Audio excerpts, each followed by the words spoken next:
पुत्र वियोग जो कल हम पढ़ाए थे चैप्टर को, वो चैप्टर 7 था और उसका हम लोग महत्वपूर्ण यानी इम्पोर्टेंट कहे तो क्वेश्चन आंसर आज कराने वाले हैं इस वीडियो के माध्यम से।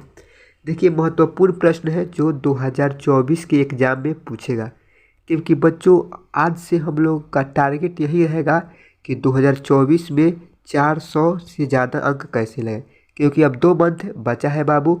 तो आप लोगों से एक छोटा सा रिक्वेस्ट है कि चैनल को सब्सक्राइब कर लीजिए, ताकि इम्पोर्टेंट वीडियो मैं अगर अपने यूट्यूब चैनल पर डालूँ तो सबसे पहले आपको नोटिफिकेशन मिले और इसका फ़ायदा आप लोगों को मिले, क्योंकि आज से 1.5 से 2 मंथ और एग्ज़ाम रह गया है। तो वैसा ही क्वेश्चन कराऊंगा जो बोर्ड एग्जाम में पूछेगा, ठीक है। तो चलिए हम इस क्वेश्चन को देखते हैं, ठीक है। देखिए पहला क्वेश्चन क्या कर रहा है कि कवित्री का खिलौना क्या है।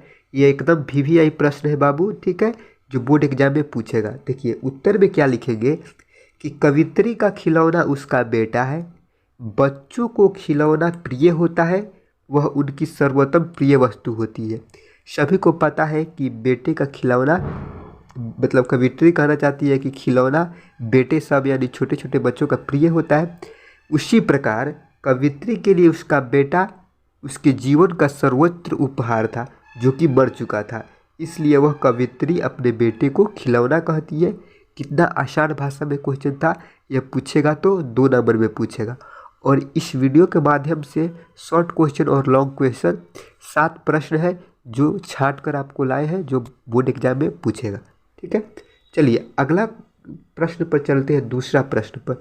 दूसरा प्रश्न कह रहा है कि पत्र के लिए माँ क्या क्या करती है। पत्र नहीं बच्चों, पुत्र होगा यहाँ पर, ठीक है। पुत्र के लिए माँ क्या क्या करती है। उत्तर में क्या लिखेंगे बाबू कि पुत्र के लिए माँ निजी सुख दुख भूल जाती है, जो अपना खुद का सुख होता है वह भूल जाती है। उसे अपने सुख सुविधा के विषय में सोचने का अवकाश नहीं रहता है। वह उसके स्वास्थ्य एवं सुरक्षा का पूरा ध्यान रखती है। किसके सुरक्षा का ध्यान रखती है? अपने बेटे की। बेटा को ठंड न लग जाए अथवा बीमार न पड़ जाए, इसके लिए उसे सदैव गोद में लेकर उसका मनोरंजन करती रहती है, ठीक है। उसे लोरी गीत सुनाती है और उसके लिए मंदिरों में जाकर पूजा अर्चना करती है तथा मन्नतें मांगती है। कितना शॉर्ट भाषा में हम बच्चों आप लोगों को बता रहे हैं, कितना छोटा भाषा में, और आप सब डायरेक्ट बोर्ड में जाकर लिख कर आएंगे, ठीक है। चलिए अगले प्रश्न की ओर बढ़ते हैं। अगला प्रश्न, ये तीसरा प्रश्न कह रहा है कि माँ के लिए अपना मन समझाना कब कठिन और क्यों हो जाता है, ठीक है। तो इसका उत्तर सरल भाषा में लिखेंगे कि माँ के लिए अपने मन को समझाना तब कठिन हो जाता है जब वह अपना बेटा खो देती है, ठीक है।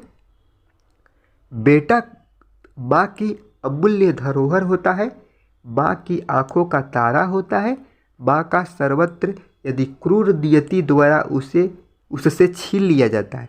जो माँ का बेटा होता है, जो कवित्री का बेटा था, वह ईश्वर के सर्वस्त्र क्रूर के द्वारा उसे छीन लिया जाता है, यानी उसके बेटा की मृत्यु हो जाती है।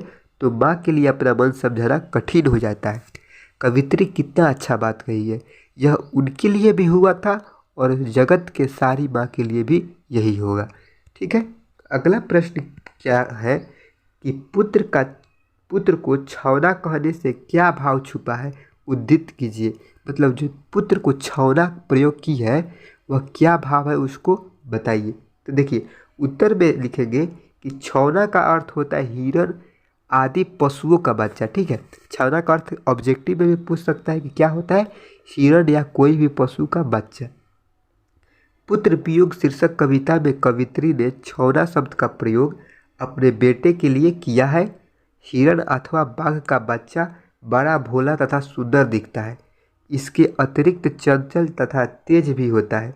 अतः कवित्री द्वारा अपने बेटे को छौना कहने के पीछे विशेष अर्थ भी हो सकता है।